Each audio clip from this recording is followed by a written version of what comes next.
আসসালামু আলাইকুম রহমতুল্লাহি ওবরকাতুহ। সম্মানিত দর্শক, পরস্পর বিরোধী কতগুলো খবর বাংলাদেশে রীতিমতো ফ্রাস্ট্রেশন ছড়িয়ে দিচ্ছে, হতাশা। যে বাজেট হয়েছে আপাত দৃষ্টিতে এক্সিস্টিং কোনো কিছু, কোনো কর হার বাড়ানো হয়নি, কিন্তু যে বিষয়গুলো করের যে নেটওয়ার্ক যেভাবে বৃদ্ধি করা হয়েছে বা যে বিষয়গুলো জানান দিচ্ছে, তাতে করে পুরো আমাদের সমাজ সংসারে ব্যবসায়িক সেক্টরে রীতিমতো ফ্রাস্ট্রেশন শুরু হয়ে গেছে। প্রথমে এক নম্বরটা বলে নিই, সেটি হলো আবাসন শিল্প। অর্থাৎ এই সরকার যেভাবে নিজেদের জমি কোনো ডেভেলপার কোম্পানিকে ডেভেলপ করতে দিয়ে যে সাইনিং মানি পাচ্ছে, তার সঙ্গে সঙ্গে যেভাবে ফ্ল্যাটগুলো পাচ্ছে, এই ফ্ল্যাটের উপর ট্যাক্স, সাইনিং মাইনের উপর তো আগেই ট্যাক্স ছিল। এটা নিয়ে যা কিছু করছে, এটা পুরো আবাসন শিল্পকে রীতিমতো অস্থিরতার মধ্যে ফেলে দিয়েছে। এখন আমাদের এই যে ঢাকা শহরে প্রায় 40,000 ফ্ল্যাট অবিকৃত অবস্থা পড়ে আছে, আর এই 40,000 ফ্ল্যাটের অ্যাগেনস্টে অলমোস্ট ধরুন 50% ব্যাংক লায়াবিলিটিস আছে। ধরুন আমার 10 কাঠা জমি আছে, এখন সেই জমিটি আমি আপনাকে দিলাম, তা আপনি কি করবেন? সেই জমিটি আপনার অংশটিকে বন্ধক রেখে ব্যাংক থেকে আপনি লোন নেবেন। লোন নিয়ে আপনি কনস্ট্রাকশন করেছেন, কনস্ট্রাকশন শেষ করেছেন, মালিককে ফ্ল্যাট বুঝিয়ে দিয়েছেন, কিন্তু আপনার ফ্ল্যাটগুলো বিক্রি করতে পারছেন না। আবার 90% বা 80% হয়ে বহু ফ্ল্যাটগুলো পড়ে আছে। এর কারণ হলো যে আপনি ক্রেতা না পাওয়ার কারণে আপনি ব্যাংক থেকে লোন নিয়েছেন 50%, বাকি 50%-এর মধ্যে আপনি 40% ধরুন আপনি বিক্রি করবেন, আর 10% আপনি লাভ করবেন। এখন ব্যাংকের টাকা দিয়ে আপনি কাজ শুরু করে দিয়েছেন, কিন্তু আপনি বিক্রি বাট্টা করতে পারছেন না, মাঝপথে কাজ থেমে আছে। মালিক, শ্রমিক, আপনি নিজে, ব্যাংক, সবার মধ্যে হতাশা। এবং এই হতাশার পরিমাণ এই মুহূর্তে 40,000 ফ্ল্যাট। এক একটা ফ্ল্যাট যদি 1 কোটি টাকা গড়ে দাম ধরেন, 1 কোটি তো হবে না, বেশি হবে 2 কোটি, তাহলে এই 40,000 অবিকৃত ফ্ল্যাটে 80,000 কোটি টাকা ব্যাংকের বিনিয়োগ আছে মিনিমাম, অবিকৃত অবস্থায় পড়ে আছে, ট্রানজ্যাকশন হচ্ছে না। প্রত্যেকটা মানুষ এখানে রুগ্ন হয়ে পড়েছে। এর উপরে ক্ষতি পুষিয়ে নেওয়ার জন্য আপনি নতুন একটা ব্যবসা করবেন, নতুন একটা প্রতিষ্ঠান চালু করবেন। এটা আপনি এক্সিস্টিং যে লোড আছে, সেই লোডের উপর আবার নতুন করে আপনি শুরু করবেন। এটা কেউ বেকুব নেই, কোনো মানুষ নেই। যাদের প্লট আছে তারা ডেভেলপার পাবে না, আর যারা ডেভেলপার আছে তারা কোনো অবস্থাতেই এইরকম নতুন এই বার্ডেনটা নিয়ে তারা, যাকে বলা হয়, ব্যবসা শুরু করতে পারবে না। এমনিতেই গত 2 বছর ধরে ড্যাপ, ওটার একটা ঝামেলার কারণে 2 বছরে কোনো প্লট এভাবে হয়নি। এই কারণে ঢাকা শহরে যেভাবে আপনার জমির শেয়ার দেওয়া হয়েছে যে আপনাকে এত % জমি ছাড়তে হবে, নতুন করে যে ডিটেলড এরিয়া প্ল্যান ঢাকার ড্যাপ, এটার যে ছাড়পত্র দেওয়ার যে নিয়ম ছিল, ওটার কারণে জমি মালিক দেখতো যে তাদের একটা জমির বেশিরভাগ অংশ মূল্যবান জমি ঢাকা শহরে ছেড়ে দিতে হচ্ছে। এই জন্য গত 2 বছর ধরে এই ড্যাপ নিয়ে যে ঝামেলার কারণে পুরো আবাসন সেক্টরটা বলতে গেলে বসেছিল। কেবলমাত্র এই নতুন ড্যাপের আগে পুরনো যে নিয়ম ছিল, সেই নিয়মে যে বিল্ডিংগুলো অ্যাপ্রুভ করা ছিল রাজুক থেকে, সেইগুলোর কাজ হয়েছে। গত 2 বছর নতুন কোনো প্রজেক্ট আন্ডার দ্য নিউ ড্যাপ হয়নি। এখন এই 2 বছর পরে যে ড্যাপ প্রণয়ন করা হয়েছে, এটা মোটামুটি সহনশীল, কিন্তু এই 2 বছর পরে তারা যে শুরু করবে, যখনই শুরু করবে তখনই এই নতুন করে ফ্ল্যাটের উপর 15% যে আয়কর, এই আয়করের যে খড়গ, এটা পুরো সেক্টরটিকে আবার একেবারে পুরো বন্ধ করে দিল। সরকার হয়তো সিদ্ধান্ত নেবে 6 মাস পরে, হয়তো আগামী 1 বছর পরে সিদ্ধান্ত নেবে এখানে এখানে উইথড্র করা হলো, কিন্তু এর মধ্যে 12টা বেজে যাবে, পুরো সেক্টরটার 12টা বেজে যাবে। এবং এই সেক্টরে এই যে আগে বললাম 80,000 কোটি টাকার ট্রানজ্যাকশন, এই 80,000 কোটির সাথে আপনার কত লাখ শ্রমিক জড়িত, কয়টি ইটের ভাটা জড়িত, কতগুলো ব্যাংক জড়িত, তারপরে cement factory, rod factory, sanitary wire factory, সব মিলিয়ে এই কনস্ট্রাকশনের সাথে যে লক্ষ লক্ষ শ্রমিক, অর্থাৎ ৮০,০০০ কোটি টাকার এই যে ফ্ল্যাট পড়ে আছে, আপনি এটা যদি বর্তমান ইয়ারলি টার্নওভার ধরেন, not more less than ২ lakh crore টাকা। এই ২ লক্ষ কোটি টাকার সঙ্গে কারা কারা জড়িত, পুরো জিনিসটা গত ২ বছর যাবত যদি বন্ধ থাকে এবং আগামী ১ বছর যদি বন্ধ থাকে, আপনি বুঝেন যে সরকার কোথা থেকে ট্যাক্স পাবে। This is frustration. সরকার এখন সিদ্ধান্ত নিয়েছে যে পাড়া মহল্লায় যে সকল মুদি দোকান আছে সেগুলোকে ভ্যাটের আওতায় নিয়ে আসবে, অর্থাৎ সবার ভ্যাট নিবন্ধ থাকবে, হয়তো মিনিমাম একটা ভ্যাট ১৫০০, ১,০০০, ২,০০০, ৫,০০০ এটা দিতে হবে।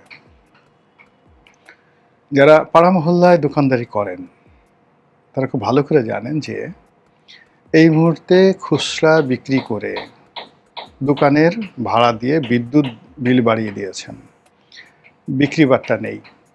নিউ মার্কেট কাজে বাজারে গিয়ে দেখেন যে কয়টা মাছ বিক্রি হয়েছে, কয়টা মুরগি বিক্রি হচ্ছে, চাল ডালের বিক্রি কি, পুরো বাজার খা খা করছে। মার্কেটগুলো, বিপণী বিতানগুলোতে গিয়ে দেখেন সব কিছু খা খা করছে। কোনো মানুষ তার সংসার চালানোর জন্য তার দোকানের খুচরা বিক্রি থেকে আয় করবে, সংসার চালাবে, এরকম অবস্থা একটা মার্কেটও নেই। আমি আমার একটা দোকান আছে, ভাড়া দিই, গুলিস্তানের একটা দোকান আছে।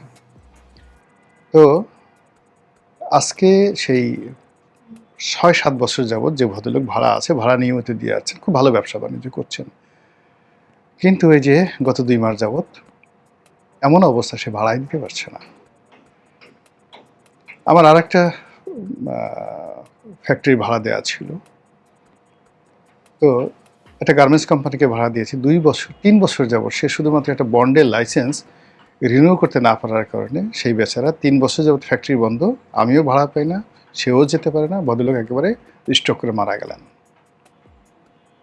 এখন বলেন যে আমি এই যে আমার ওটা দিয়ে ব্রেড অ্যান্ড বাটার, ওটার সঙ্গে ব্যাংক লোন জড়িত, আমি যদি ভাড়া না পাই, এবং ওই ভদ্রলোকের ৭০ কোটি টাকার তার ঋণ, ২,০০০ লোক তার ফ্যাক্টরিতে চাকরি করত, এই ২,০০০ লোক গত ৩-৩.৫ বছর শুধুমাত্র একটা কাস্টম বন্ডের লাইসেন্স রিনিউ করতে না পারার কারণে মারা গেল। তো যখন সে মারা গেল তখন আমি বন্ড কমিশনারকে ফোন করলাম, ফোন করার পরে এই মোটামুটি ১৫ দিনের মধ্যে সে লাইসেন্স দিয়ে দিয়েছে। কিন্তু লাইসেন্স দিয়ে দিয়েছে, এখন সে যে ব্যাংকে তার একটা টিটি আসছে, $১ লাখ একটা টিটি আসছে, সে ফ্যাক্টরিটি চালু করবে। কিন্তু জুন ক্লোজিংয়ের কারণে আজকে ১৫ দিন যাবৎ সেই তার যে ব্যাংক, সেই টাকাটা সে এনক্যাশ করতে পারছে না। মানে টাকাটা ডলারের এনে ডলার থেকে বাংলা টাকা করে ওই লোকের টাকা দিবে, সেই টাকা ব্যাংক দিতে পারছে না। কেন বলেন তো? বলছে জুন ক্লোজিং, কিন্তু আমার কাছে মনে হচ্ছে ব্যাংকের টাকার সমস্যা আছে, কোনো প্রবলেম আছে। তা এই হলো ব্যবসায়িক অবস্থা। সেখানে আপনি ভ্যাটের জন্য আপনি এই খুচরা বিক্রেতাদেরকে পাড়া মহল্লাতে আপনি নিয়ম করে দিলেন। লোকজন, ভ্যাটের লোকজন যাবে, গালাগালি করবে, আর ওই লোকের যে এখন বর্তমান পেইন আছে, সেই পেইন আরও ১০০ গুণ বৃদ্ধি পাবে। বলেন কীভাবে মানুষ বাঁচবে? আপনি জর্দা, বিড়ি, পান, সিগারেট, তামাক, মুড়ি, এমন কোনো জিনিস নেই যে জিনিসের উপরে এখন কর নেই। এই যে একটা কৃষক, জেলে, মুটে, মজুর, ঝাড়ুদার, বারবার মানে নাপিত, তারা যেটা বিড়ি খাচ্ছে, সেই বিড়ির উপর আপনি ব্যান্ড রোল দিয়ে সেখান থেকে আপনি ট্যাক্স নিচ্ছেন। সেই ট্যাক্স আপনি কী করছেন?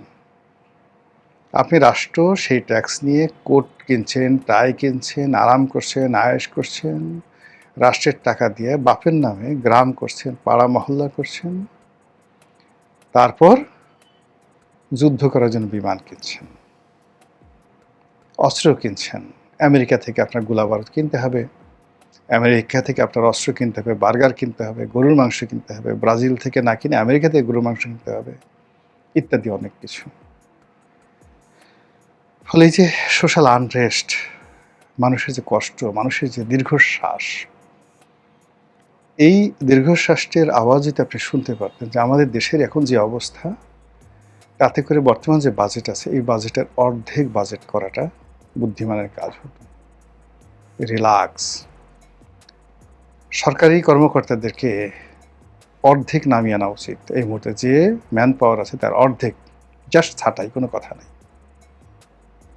কিন্তু মানুষের উপর যারা আপনি করের বোঝা চাপিয়ে দিয়ে প্রত্যেকটা মানুষেরকে উৎপাদনের বাইরে নিয়ে তাদের মধ্যে যে ফ্রাস্ট্রেশন ছড়িয়ে দিচ্ছেন, মানুষ বিদেশে যেতে পারছে না, কর্মসংস্থান নেই, দেশে একটা ব্যবসা শুরু করবে তার সমস্যা হচ্ছে না, কে কিনবে?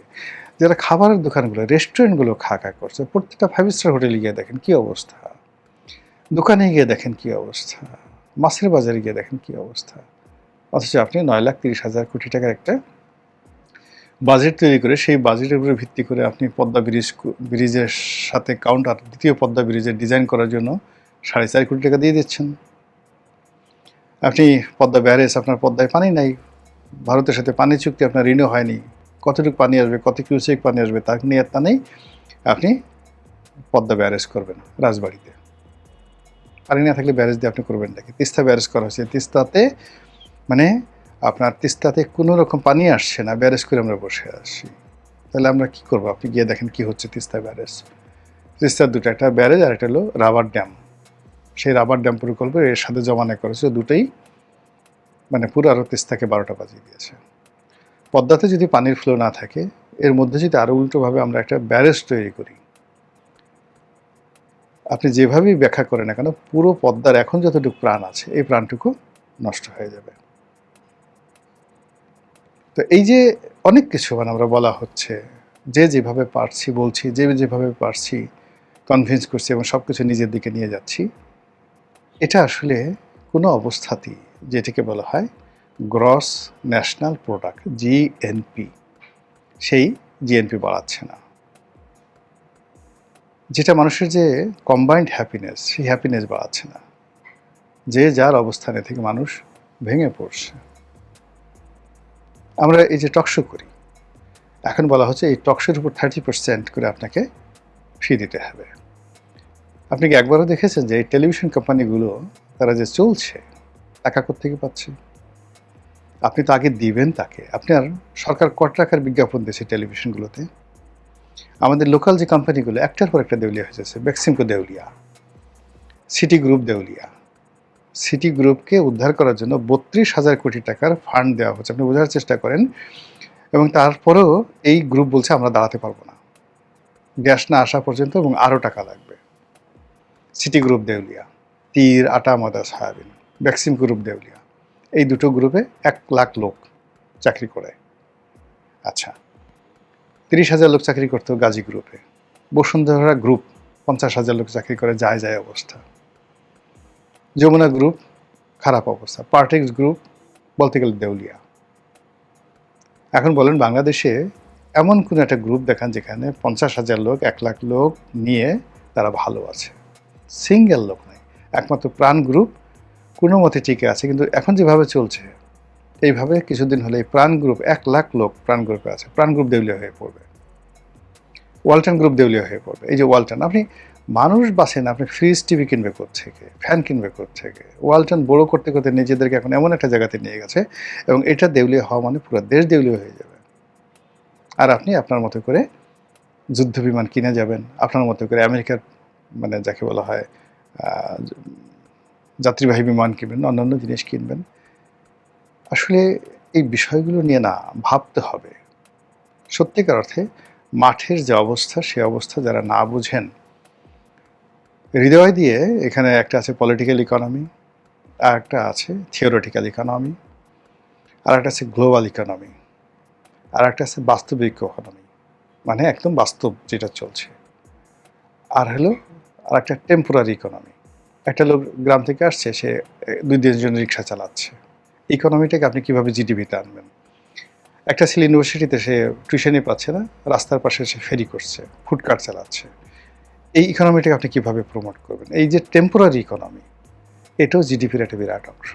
তো এই বিষয়গুলো নিয়ে আলাপ আলোচনা যারা করবে তারাই মানে নিজেদের ইকোনমির ঠিক নেই, সংসার ঠিক মতো চলে না, আমেরিকার টাকায় চলে, সরকারের দালালি করে, বড় বড় অর্থনীতির তারা বুদ্ধি দিচ্ছে।